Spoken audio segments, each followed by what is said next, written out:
이로 말미암아 세상을 정죄하고 믿음을 따르는 의의 상속자가 되었느니라. 아멘. 이로 말미암아 노아가 보지 못한 일, 아직 보이지 않는 일에 하나님의 경고를 받았습니다. 심판의 경고죠.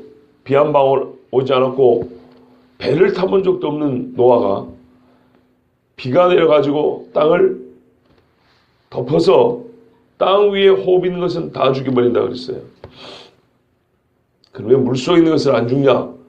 죽습니다. 파도가 휘몰아치면 물속에 있는 것들도 시달려서 죽고요. 부딪혀서 죽고, 우리는 이 노아 홍수하면은 가만히 있는 땅에 비가 와가지고 물이 이렇게 차곡차곡 쌓이는 식으로 생각하는데 천만의 말씀입니다. 그런 것이 아닙니다. 실제로 노아 홍수 때 물은요, 위에서 내린 비보다 땅에서 올라온 물의 양이 결코 적지 않습니다. 지금도 땅 밑에는 엄청난 물이 있다고 말을 합니다. 지하 몇십 킬로미터 내려가면 이게 지구지 않습니까? 그럼 속으로 나가면 삥 둘러서 땅 속에 바다가 있습니다. 우리가 보고 있는 이 엄청난 바다 말고 땅 밑에 또 바다가 있습니다. 그리고 지금은 우리가 보고 있는 바다가 상당히 커진 겁니다. 원래는 이 지구가 높은 산, 지금 에베레스트 산 같은 것이 없습니다. 원래 지구 모습은 그렇습니다. 그거를 성경에 나오지도 않는데 어떻게 하냐. 성경에 나오지 않은 게 아니고 나왔습니다. 홍수에 하나님 뭐라 하냐면 땅은 솟아오르라 이어질 말고 조산운동이라 그럽니다. 옛날에 우리 이제 초, 중, 고등학교에 보면은 지각하고 제가 땅하고 땅끼리 붙여가지고 틀어지면서 땅이 지진도 나고 밀려서 이렇게 올라가기도 하고 푹 꺼지기도 한다 그러죠. 바로 그게 성경에 기록되어 있습니다. 그리고 이 많은 물을 어떻게 다 했냐? 골짜기로 내려가고 산을 올라가서 이래가지고 그 사이에 가둬놓고 또 물을 하나님이 무더기같이 쌓아두시며, 성경에 그런 표현이 있는 거 아십니까? 무슨 해일 파도를 말하는 게 아니고요, 물로 벽이 되게 하시며. 이거는 무슨 말씀이냐면 요즘 말하면 빙하를 말하는 겁니다. 물을 이렇게 쌓아뒀다는 거예요. 물이 쌓아집니까 이게? 벽돌 쌓는 것처럼? 근데 지금 쌓아놨죠. 지구상에 있는 비가만 다 녹아도 서울은 물에 잠겨버립니다. 엄청납니다. 제가 알기로는 빙하를 포함해서 바다 외에 담수, 육지에 있는 물을 합하면 약 9%가 된다고 그랬습니다. 전체 지구에 있는 물량의 9%예요. 9%면 서울은 충분히 잠길 수 있습니다. 거의 많은 육지가 없어져 버립니다. 근데 그 많은 물을 하나님이 지금 쌓아놓았다고 그랬어요. 그리고 지구에 있는 지금 이 땅이 평평해지면 어떻게 되는지 아세요? 지금 있는 바닷물로도 지구를 한참 덮고도 남습니다. 그런데 이게 쑥 꺼지고 쑥 올라와가지고 이 많이 꺼져 있는 이런 데로 지금 물이 들어가 있는 것이고요. 그럼 원래부터 이렇게 많았던 게 아닙니다. 원래는 지구는 육지가 상당히 많습니다. 그리고 전반적으로 습기가 많아가지고 지금 뭐 사막이라든지 이런 열대기후 있는 지역, 사람이 못 사는 지역이 있죠. 매우 춥거나 매우 뜨거운 지역이 없습니다. 그걸 어떻게 하냐? 지금 남극이나 북극에 간 말이죠. 열대 식물들이 땅속에 묻혀갖고 있는 거 아십니까? 열대 동물들의 사체라든지 그들의 변이라든지 뼈라든지 이런 게 전 지구적으로 땅을 파보면 지역 분포하고 고르게 분포가 되어 있습니다. 그리고 물 밑에 있는 땅들 지금 엄청나게 잠겨 있는 거 아시죠? 물 밑에 잠겨 있는 도시와 물 밑에 잠겨 있는 유적들이 무지하게 많습니다. 실제로 땅은 지금보다 평평했기 때문에 그리고 땅이 훨씬 더 많습니다. 근데 지금 물로 하면은 이런 땅은 다 잠겨야 됩니다.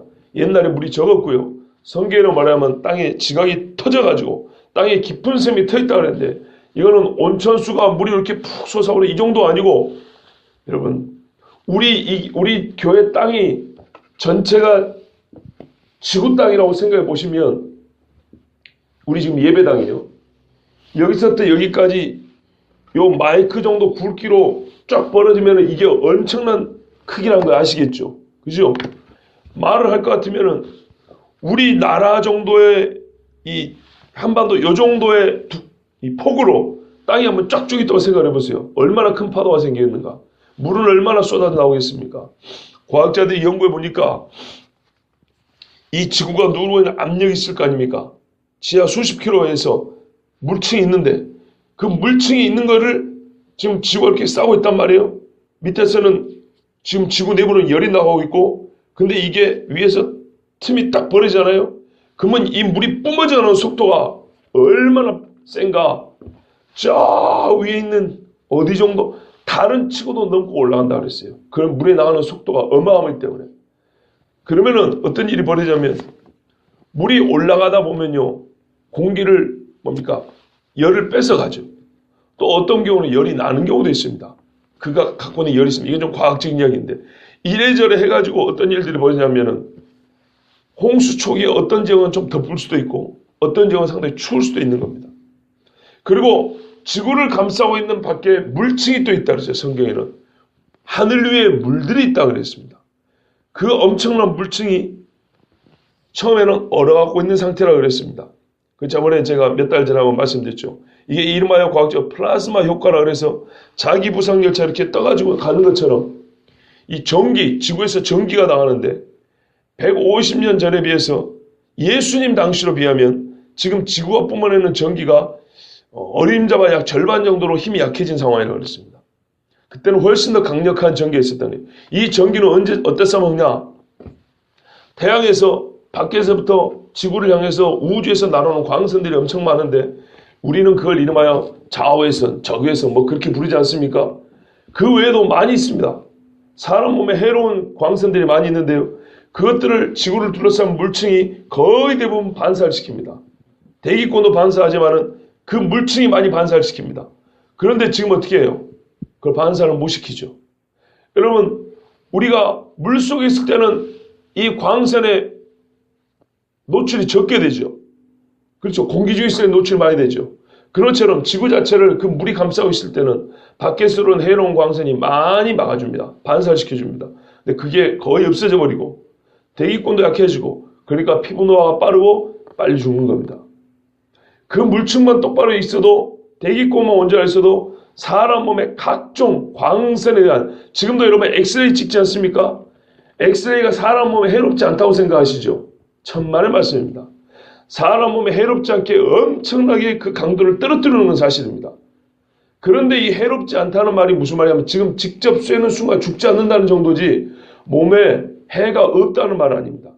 만약에 해가 없으면요, 엑스레이 기사들이 지는 살겠다고 납으로 만든 앞치마를 안 입어도 됩니다.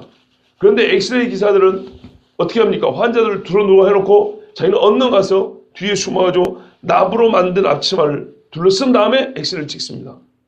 엑스레이 광선이 아무리 약하게 떨어뜨려도 사람 몸에 쬐면 쬐일수록 안 좋은 거는 분명한 사실입니다. 한 방에 죽지 않는다는 얘기예요. 맞죠? 그래서 자기들은 조금이라도 피해를 안 보겠다고 납으로 된 앞치마로 딱 그 광선을 막는 겁니다. 이 X선도 우주에서 나오는 광선 중에 상당히 많이 포함되어 있습니다. 그걸 있는 그대로 노출되면 죽습니다. 하나님께서 이렇게 아름답게 만들어 두셨고 사람을 지키시기 위하여 각종 귀하고 복된 장치들을 만들어 두셨어요. 그런데 이 지구에 홍수가 일어날 때 땅이 뒤틀리면서 이 밖에 있는 물들이 한꺼번에 쏟아져 들어오고 밑에서 터져 나오고 지구는 말 그대로 난리가 난 겁니다. 아무리 수영을 잘해도 절대 살 수가 없습니다. 그 충격파가 얼마나 컸던지 지축이 흔들렸어요. 지축이. 그래서 우리가 나침반을 딱 놓으면은 남극과 북극을 가리키는데 지금 약간 삐뚤어져 있다 그랬죠. 지구가 본래 갖고 있는 북극하고 자석이 가리키는 북극이 삐뚤어져 있고 이게 한동안 흔들렸다 그랬습니다. 그래서 비행기를 운전하는 사람들, 파일럿들이 북극점 날아가면은 진짜 북과 자석이 가리키는 북이 일치하죠. 원래는 일치하는 거예요. 근데 진북과 자북이 약간 차이가 나서 그거를 조종하는 기법이 또 있어요. 그 공식이. 그것에 맞춰가지고 자기가 지금 어디에 있는지를 재조정해야 된다 그랬어요. 비행기가 어디에 있는지. 그게 왜 그러냐. 상당히 오랫동안 이 전기의 힘이 안정되어 있지 않고 또 뿜어져 나오는 것들이 딱 이렇게 정해져 있고 이게 흔들렸다는 겁니다. 그 흔들림이 어디서부터 시작되냐.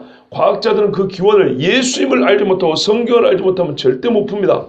성경이 말합니다. 지축이 흔들렸다 그랬어요. 땅을 흔들어 버렸다 그랬어요. 거기서부터 나온 겁니다. 노아가 과학자는 아니어도 8 식구가, 할아버지가 무두셀라 할아버지가 살아있었단 말이에요.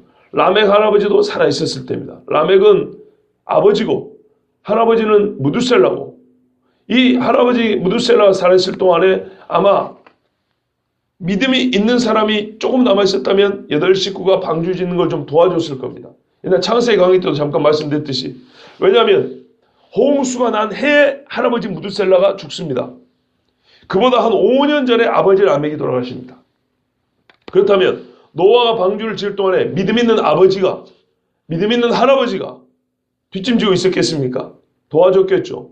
뭐 재정을 보태줬든지 아니면 일꾼들을 좀 부려고 했든지 어디서 좋은 나무가 있는 걸 좀 사다 줬든지, 하여튼 뭔가 도움을 받았던 것은 당연한 이야기입니다. 그러나 최종적으로 하나님께서 그들에게는 홍수 심판에 견딜 수 있는 그런 은혜를 준 것이 아니고 그 전에 홍수를 보지 않고 죽을 수 있는 은혜를 주셔서 데려가시고, 노아 때에 노아와 8 식구를 그 홍수 심판 때 구해주셨는데, 하나님께서는 그렇게 경고하시고 방편을 말해주셨지만 어쩐다고요? 대신 믿어준다거나 대신 방주를 만들어주는 건 아닙니다. 방주를 만들 능력은 줍니다. 방주를 만들 수 있는 믿음은 줍니다. 그러나 본인이 믿고 본인이 아멘하고 순종하는 겁니다. 그렇죠? 하나님이 하나님 앞에 무슨 순종입니까? 그렇지 않습니까? 하나님이 하나님 앞에 순종 안 하면 자기에게서 일단 분리되어 나와야 됩니다. 삼위일체 하나님은 깨질 수 없지만 분리되어 나오면서 자기가 자기의 순종. 이게 바로 성육신입니다. 그런데 기본적으로 사람은 어떻게 해요? 하나님이 아니기 때문에 일단 우리는 하나님 앞에 주신 말씀에 아멘하고 순종할 수 있고, 또 이 순종을 통해서 그 순종의 결국 구원을 맛보게 되는 겁니다. 참 감사하죠. 하늘에 있는 천사가, 죄를 지은 천사들 말고요, 죄를 안 지은 천사들은 지금 얼마나 영화롭고 복된 상태에 있는지 모릅니다. 그러나 훗날 그들이 우리 사람을 부러워하는 것은, 비록 우리가 죄를 짓고 살고 있지만은, 죄 가운데 살고 있지만은 죄에서 용서받는 그 기쁨, 그 놀라운 은혜를 체험해보지는 못합니다. 그렇지 않습니까? 진짜 하나님이 날 위해 죽어주셨다는 것은 천사는 죽었다 깨어나도 맛볼 수가 없습니다. 그렇다고 죄를 많이 짓자는 얘기는 아닙니다. 그렇지 않아도 죄 짓고 사니까 애써 죄 지을 필요는 없는데요. 이 죄인을 구해주시는 하나님의 그 은혜는 말이죠, 탕자의 아버지가 그 베푸는 은혜는 말이죠, 본시 2 아들에게 공이 갔지만은 체험하는 거는요, 큰 아들보다는 작은 아들이 훨씬 크죠. 그렇지 않습니까? 그런 것처럼 우리 인간이 환난과 핍박 중에 또는 이 죽음을 이기고 구원받는 이 체험은 하나님으로부터 정말 감당할 수 없는 엄청난 은혜를 받은 겁니다. 그런데 사람들이 어찌하여 주의 은혜를 받을 줄을 모르는가? 이게 이제 죄인이라는 겁니다. 마귀에게 속아서 범죄하고 타락한 인간의 본성은 하나님의 은혜를 감지덕지에 받아들인 게 아니고 됐어요 이렇게 해버리는 겁니다. 그런 사람들에게는 어쩔 수가 없습니다. 하나님은 기계를 혹은 짐승을 목을 메고 끌고 가듯이 그렇게 하지는 않습니다. 자, 이로 말미암아 이 엄청난 사건을 믿음으로 내다보고 순종하여 방주를 짓고 하나님을 믿기 때문에 홍수도 있을 것이고, 여러분 믿음은요, 심판에 대한 믿음도 들어가는 거예요. 하나님을 믿기 때문에 그 심판 때 나를 구원해 주실 것이라는 거예요.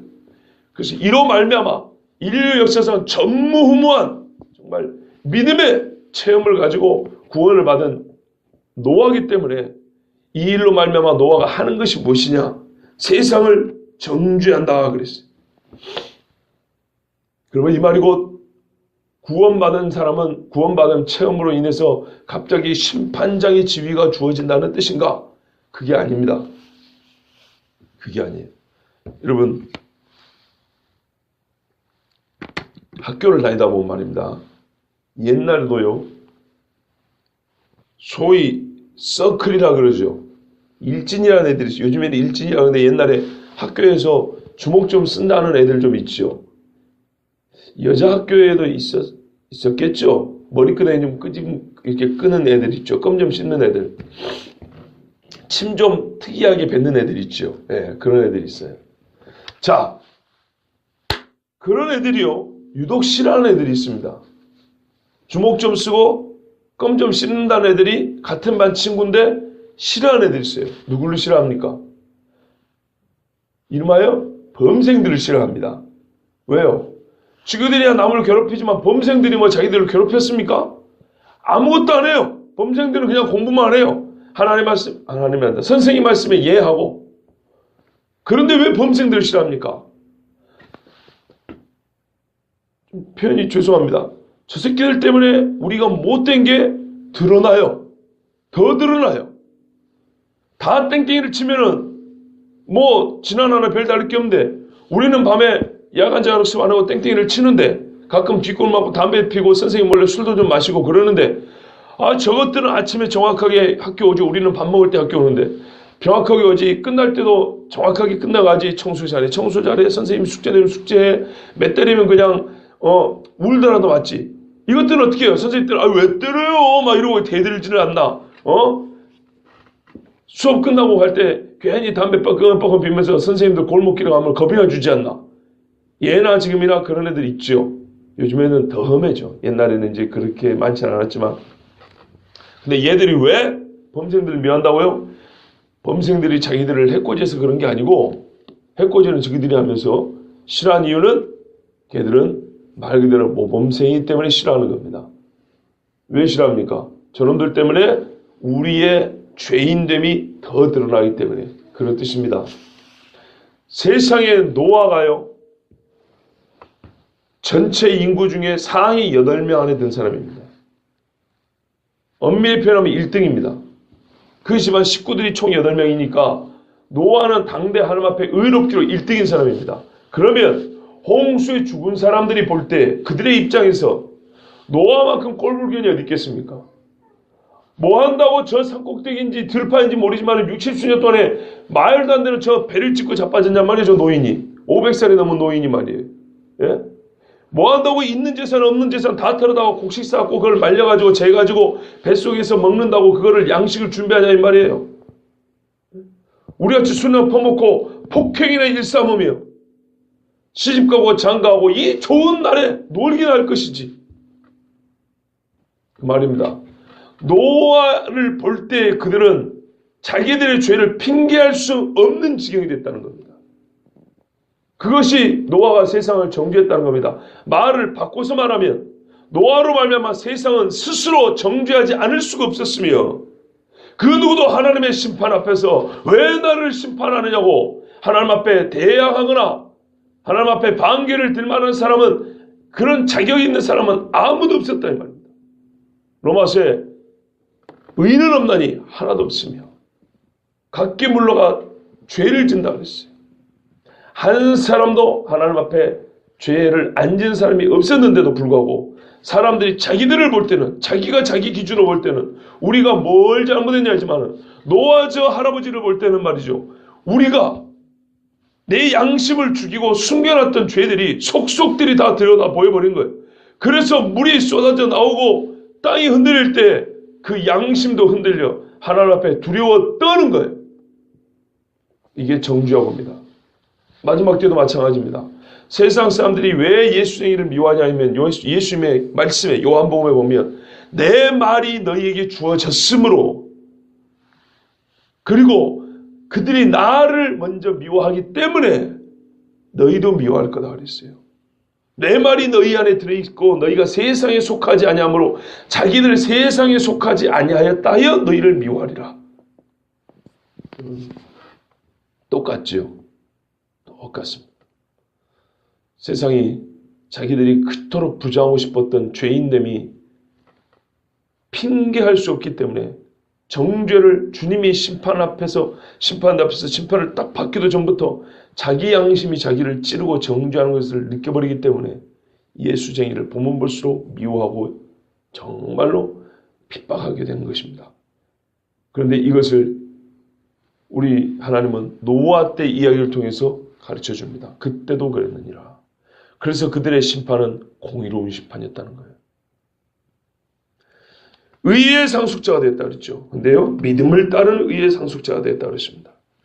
여러분, 로마서 4장 13절이나 16절에 보면 아브라함이나 그 후손에게 세상의 상속자가 되리라고 하신 언약은 율법으로 말미암은 것이 아니요 오직 믿음에 의로 하는 것이니라. 그 상속자가 되는 것이 은혜에 속하기 위하여 믿음으로 되나니, 이런 말씀들이 있습니다. 상속은 의의 상속입니다. 의로운 자가 의로운 자에게 주는 것입니다. 그렇죠? 상속은 아버지가 아들에게 줍니다. 성격상 동일하는 겁니다. 그러니까 아버지가 짐승에게 준다거나 종에게 주는 것이 아닙니다. 의로운 자가 의의 유산을 의로운 자에게 물려주는 것이 의의 상속입니다. 의로우신 하나님이 믿음으로 의롭다함을 받은 자녀에게 물려주는 것이 상속분인데, 그래서 그 상속분을 의의 상속이라 그런 겁니다. 그죠? 아버지가 자식에게 상속, 의로운 아버지가 그 의로 말미암아 자녀된 의의 자녀들에게 주는 상속, 의의 상속. 그러면 이 상속을 성경에서는요, 행위 공로가 아니라 믿음으로 의롭다함을 받기 때문에 믿음의 상속이라고 그랬습니다. 자, 근데 요 개념, 이 원리를 하나님이 언제부터 가르쳐 줬습니까? 우리가 딱 알아먹기 좋게 가르쳐 준 거는 아브라함 때입니다. 그죠? 그래서 로마서에도 보면 전부 다 믿음으로 아브라함의 후손가 되었다. 예수님도 이 땅에서 이 사람도 아브라함의 후손이 되었느니, 이렇게 말합니다. 아브라함 때부터 믿음으로 하나님 앞에 의의 상속을 받는다는 그 믿음의 원리가 우리 눈에 드러나고 그에 이해할 수 있도록 주어졌기 때문입니다. 그렇다면 그때 알려지고 그때 우리에게 이해하기 좋게 주어졌다 한다면 의의 상속이라는 이 원리 자체가 그때 하나님이 우리에게 처음 주신 거냐? 그건 아니라는 거예요. 그거는 첫사람 아담 때부터 준 겁니다. 왜 그러냐? 오늘 노아를 봐보세요. 노아는 아브라함보다 훨씬 앞에 사람이죠. 그죠? 홍수가 약 2500년 후 정도 됐습니다. 1500년쯤이니까요. 노아가 아브라함보다 약 500년 정도 앞선 사람입니다. 예. 약 500년, 400년, 500년 앞선 노아를 갖다가 그의 믿음을 설명하는데 아브라함과 아브라함의 후손들에 적용하는 용어를 가지고 지금 설명하고 있지 않습니까? 의의 상속자라고 그러잖아요. 노아를 보고, 그죠? 근데 의의 상속자란 이 개념을 하나님이 언제부터 우리에게 알아먹기 쉽게 가르쳐줬다고요? 아브라함 때부터. 아브라함 때부터 가르쳐준 걸 가지고 아브라함보다 400년, 500년 먼저 태어난 노아의 믿음을 설명하는데 한참 손자한테 적용된 것을 할아버지한테 지금 적용하고 있어요. 이해되시죠? 그 말은요, 원리는 같았는데 우리에게 하나님이 이해하기 좋게 가르쳐준 것이 아브라함 때였다는 거예요.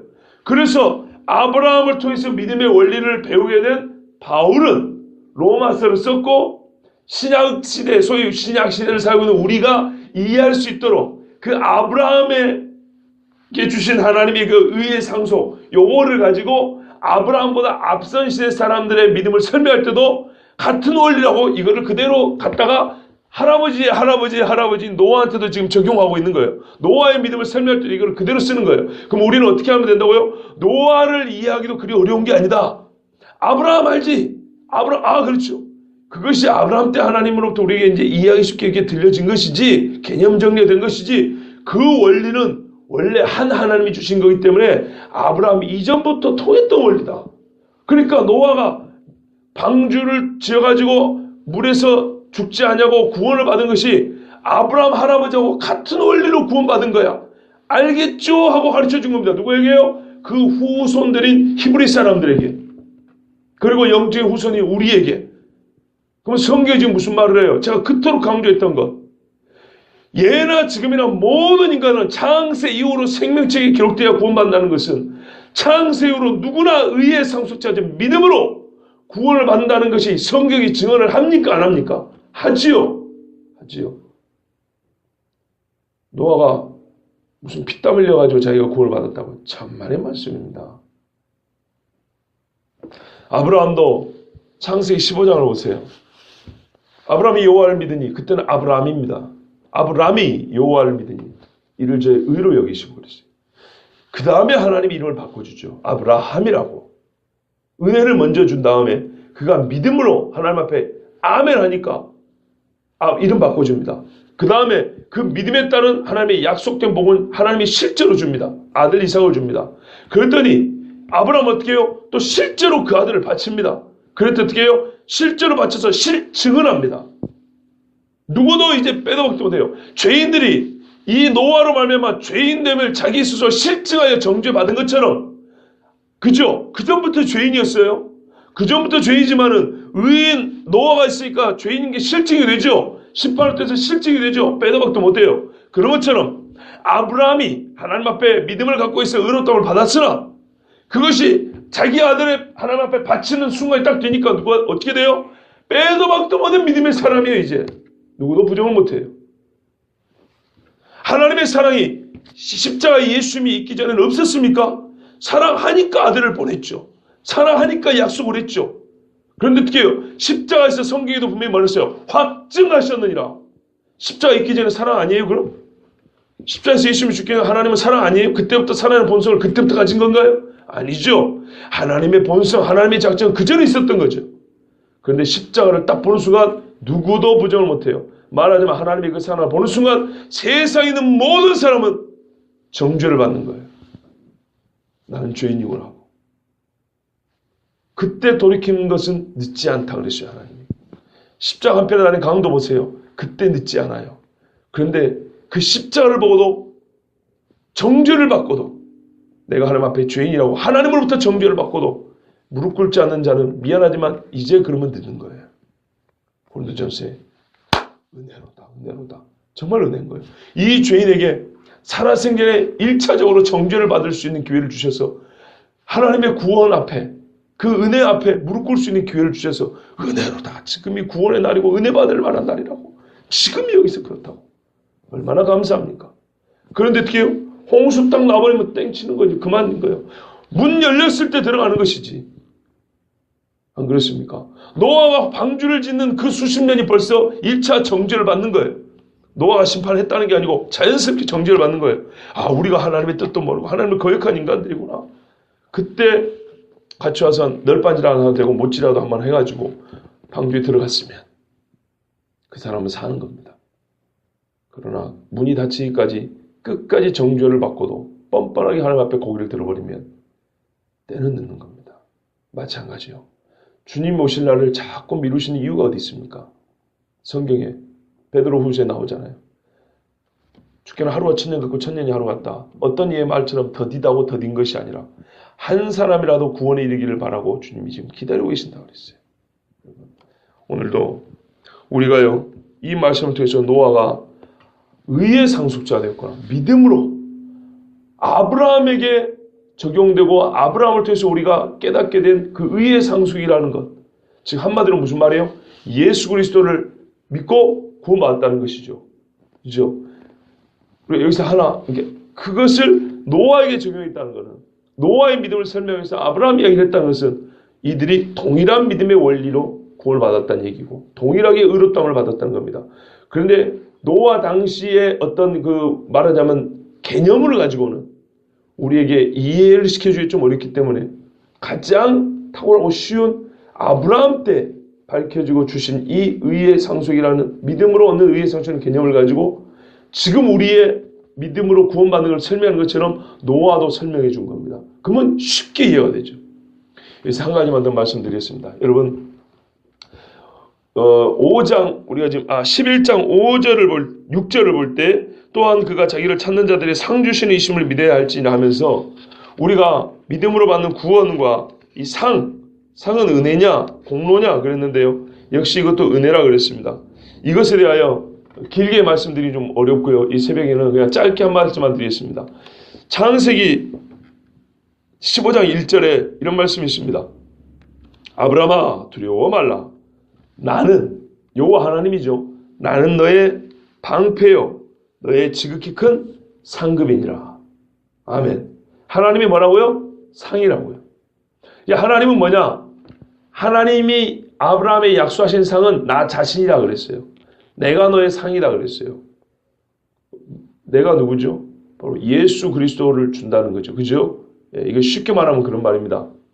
나는 너에게 상을 주는 이고 상으로 뭘 주냐? 나는 나를 줄게 이런 말입니다. 그러니까 이 상속분이 뭔지 아시겠죠? 믿음으로 물려받는 것은 예수 그리스도의 공로를 내가 아무 공로 없는데 믿음으로 그거를 물려받는 겁니다. 이해되시죠? 여러분, 하나님이 주신 최고의 상이 뭐겠습니까? 하나님 자신 아니겠습니까? 조금 더 깊은 말씀에 탐독이 필요하지만은 그냥 오늘 이 새벽에는 간단하게 그걸 말씀드렸습니다. 하나님이 우리에게 약속하신 지극히 큰 상급, 이거는 병을 좀 고쳐주리라, 돈을 좀 더 주리라, 공부를 좀 잘하고 세상의 지위를 좀 더 높여주리라, 이런 거 갖고는 택도 없는 이야기예요. 나는 너의 지극히 큰 상급이니라. 인간이 얻을 수 있는, 하나님으로부터 인간에게 주실 수 있는 최고의 큰 상급이 뭐냐? 바로 나 자신이라고 그랬어요. 나 자신. 그렇다고 죄인인 우리가 영으로 가시고 거룩하신 회전하는 그림자도 없는 하나님 그분을 그냥 바로 얻을 수 있나요? 그런 게 아니고요. 죄인인 우리가 얻을 수 있도록 하나님은 자기를 낮추사 종의 형체를 가지고 십자에 달려 죽으심으로 말미암아 나를 너에게 준다 그랬고, 직접 말 그대로 진짜 하나님이 나 한 사람이 아니라 지고 있는 모든 인간에게, 믿는 모든 사람이죠.